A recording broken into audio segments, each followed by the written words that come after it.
नामदेव नाम निरंजन राते, जाकी छान छवाई। नामदेव नाम निरंजन राते, जाकी छान छवाई। एक पलक में देवल फेरा, वो मर्तक गौ जवाई। मन तो सुख के सागर बसरे, भाई और न ऐसा यसरे। अब क्या बताते हैं कि देखो जो भक्ति करते हैं परमात्मा उनके अंग संग रहते हैं, लेकिन हम औपचारिकता ज़्यादा करते हैं, डिमांड भी ज़्यादा करते हैं। सच्चे दिल से, सच्ची भावना से, सच्ची लगन से हम भक्ति ना करते भगवान की, तब तक दाता आपको विशेष राहत नहीं देता। राहत तो देते हैं, विशेष नहीं दे पाते। जैसे एक नामदेव नाम के महापुरुष थे और छिपा जाति में थे। वो छिपा जाति, छिपी जाति इसमें दर्जी, और पूर्व संस्कार थे, बहुत अच्छे पुण्यात्मा थे। पुण्यात्मा ही भक्ति के लिए भटकते रहते हैं, कोई न कोई साधना वो करते ही रहते हैं। अपने आत्माओं जैसे नामदेव जी के माता पिता विट्ठल भगवान के पुजारी थे और पत्थर की मूर्ति बना रखी थी। जैसा भी कर्मकांड उनको बताया था वो एक औपचारिकता प्रतिदिन किया करते थे नियमित, कि प्रतिदिन सबसे पहले दूध निकाल कर गायों का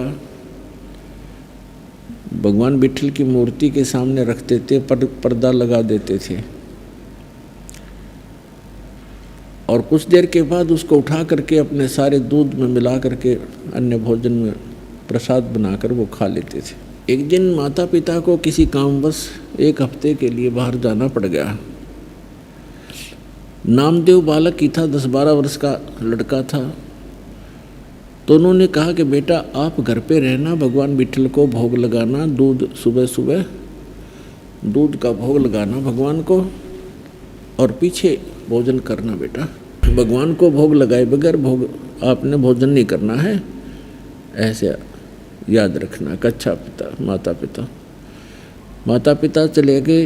सुबह नहा स्नान करके नामदेव जी ने कटोरा दूध का भर के भगवान विट्ठल की मूर्ति, पत्थर की मूर्ति के सामने रख दिया और करबद्ध खड़े हो गए कि भगवान विट्ठल भगवान भोग लगाओ, विट्ठल भगवान भोग लगाओ। अब उसको पूरे प्रोसेस का पता नहीं था कि कुछ देर में उठा करके माता पिता डाल लेते हैं अपने अन्य भोजन में।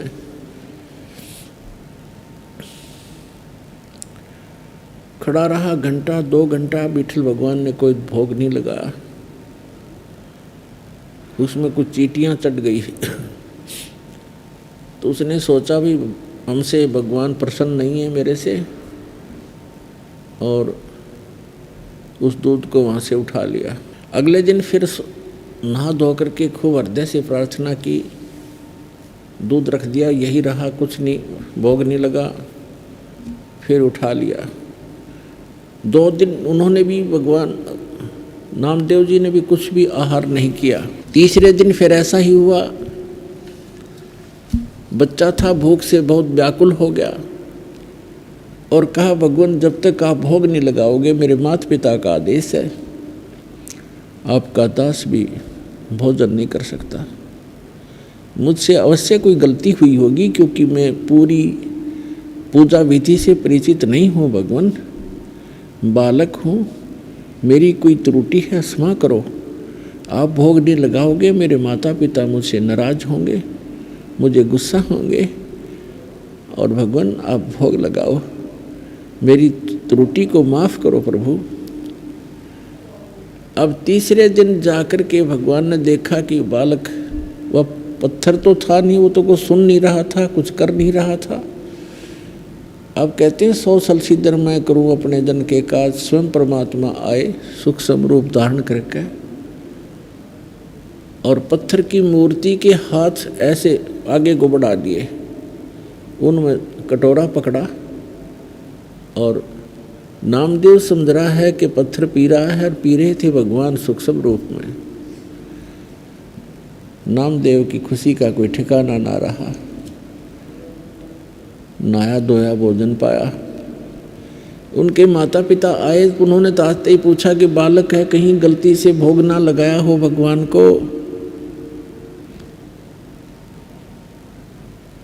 पूछा बेटा भगवान को, विठल भगवान को भोग लगाया था ना?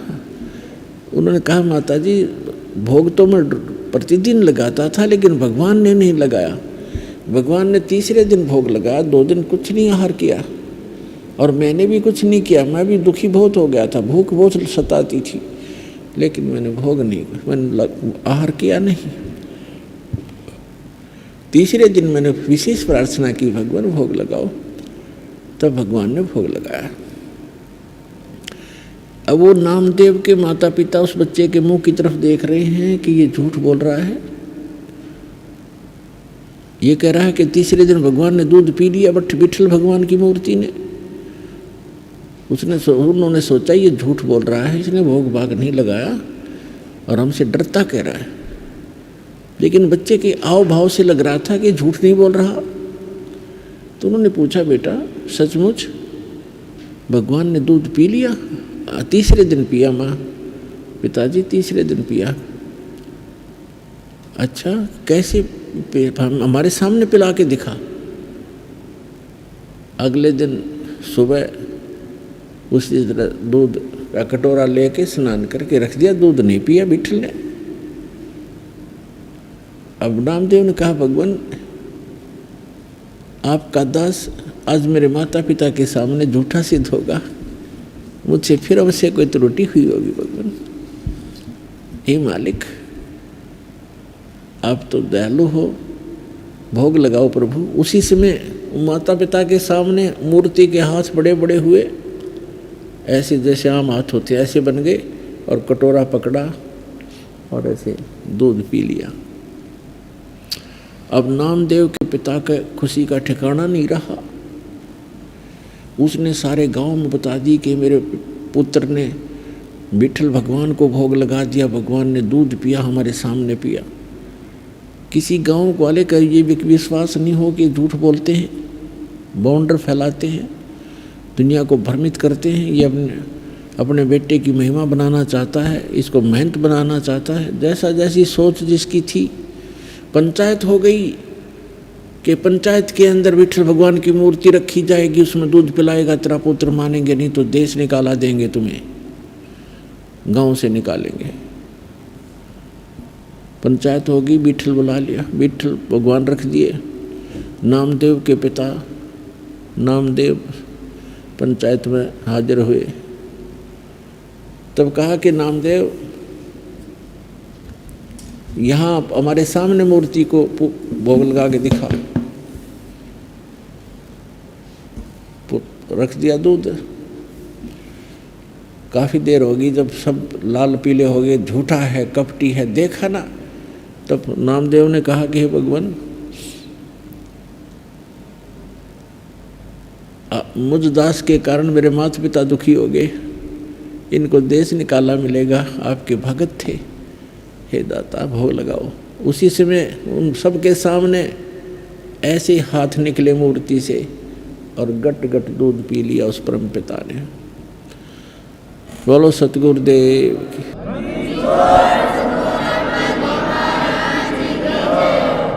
तो पुण्यात्माओं, ये न तो मूर्ति पी रही थी, भगवान ने जो कुछ किया कबीर भगवान ने किया, और उस अपनी प्यारी आत्मा नामदेव के लिए किया, क्योंकि पूर्व जन्म का भक्त था। अब वर्तमान में ऐसी लीलाएं भी नामदेव के द्वारा हो गई थी, बहुत महिमा के पात्र भी बन गए थे, लेकिन मोक्ष नामदेव जी का नहीं था। और भी बहुत सी, एक बार क्या बताते हैं, पहले झोंपड़ियाँ होती थी, सब जगह ही झोंपड़ी डाला करते थे, और वर्षा के सीजन से पहले उनको रिपेयर किया करते थे। हट के रूफ को, झोंपड़ी की छत को रिपेयर करते थे, सभी नई छान डालते थे उसके ऊपर, घास फूस की बना करके। नामदेव की माँ ने कहा कि बेटा वर्षा का मौसम आने वाला है, उससे पहले आप अपनी झोंपड़ी की रिपेयर कर लो, इस पर छान डाल दो। जंगल से घास फूस काट के लाना होता था, नामदेव घास फूस काटने के लिए चला, एक कवाड़ी वगैरह साथ लिया जो काट के लाना था पेड़ों से। रास्ते में सत्संग हो रहा था, सत्संग में बैठ गया, सारा दिन मस्त रहा, फिर सेवा में लग गया। शाम हो गई, वो 2 उद्देश्य था, घास फूस लेने गया था, वो नहीं ला सका, खाली हाथ आ गया। माँ ने पूछा, बेटा क्या बात रही, आज घास नहीं लाई? कि माँ कल लाऊंगा, आज मैं सत्संग में चला गया।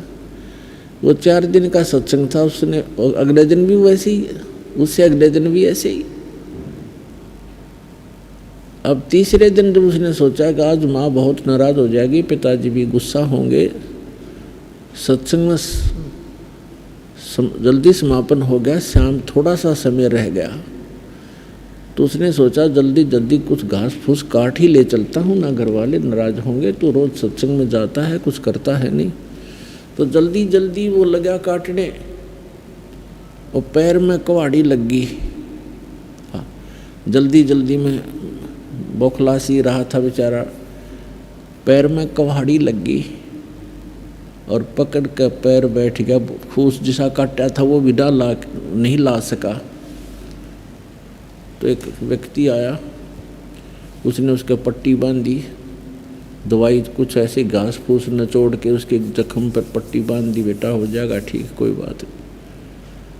अब नामदेव धीरे धीरे आ रहा है, तो उसको बहाना मिल गया कि आज माँ को कह दूंगा मेरे पैर के चोट लगी, कुहाड़ी लगी, इसलिए मैं कुछ नहीं ला सका, कल लाऊंगा, फिर ठीक हो जाऊंगा तब लाऊंगा। अब ठीक होने में टाइम लगना था, वर्षा आने वाली थी। तो जो ही क्या किया परमात्मा ने, नामदेव का रूप बनाया, उधर से एक कारीगर का रूप बनाया, आप ही डबल रोल किया, और वहाँ उसकी छान बिल्कुल नई डाल दी, झोपड़ी ओके करके नामदेव के आने से 10 मिनट पहले खिसक गए भगवान। अब नामदेव ने को ध्यान अंधेरा सा हो गया था, माँ से जाकर कहने लगा, माँ आज मेरे पैर में ऐसे कुहाड़ी लगी, कल लाऊंगा माँ, आज मेरी हिम्मत नहीं बनी। तो उसने कहा, बेटा क्या हो गया, क्या लगी कुहाड़ी रे तू, अब तो ठीक ठाक था। अरे अब तो तेरे साथ एक कारीगर था, और देख कितनी बढ़िया छान बनाई तुमने, ये पैर में कहाँ से लग गया, कब लग गया, कैसे लग गया। अब नामदेव का जब ऊपर को ध्यान गया कि सचमुच है तो बिल्कुल नई छान डाल रखी है झोपड़ी पर। नामदेव माँ से पूछ रहा है कि कौन था, कैसे था, क्या कर गया। माँ कह रही है तेरा दिमाग खराब हो गया है, तू खुद था, तेरे साथ एक कारीगर था। अरे बेटा कितनी बढ़िया छान बना दी, क्या लग गया मेरे बेटा का। तो पुण्यात्माओं, नामदेव बैठ कर रोने लग गया कि माँ मैं निकम्मा बहुत हूँ, यदि मैं पहले छान डाल लेता तो भगवान दुखी ना होते। परमात्मा आए थे माई, मैं नहीं था, मैं तो ऐसे सत्संग में था, ये देखो मेरे पैर में चोट लगी है, मैं चल भी नहीं पा रहा हूँ। तो पुण्यात्माओं, ऐसी भक्ति हम जब करेंगे तब भगवान हमारे साथ साथ रहेगा। जो बच्चा गऊ की नज़र में, यूँ साईं को संत और भक्तों के पीछे फिरे वो भगत वत्सल भगवंत।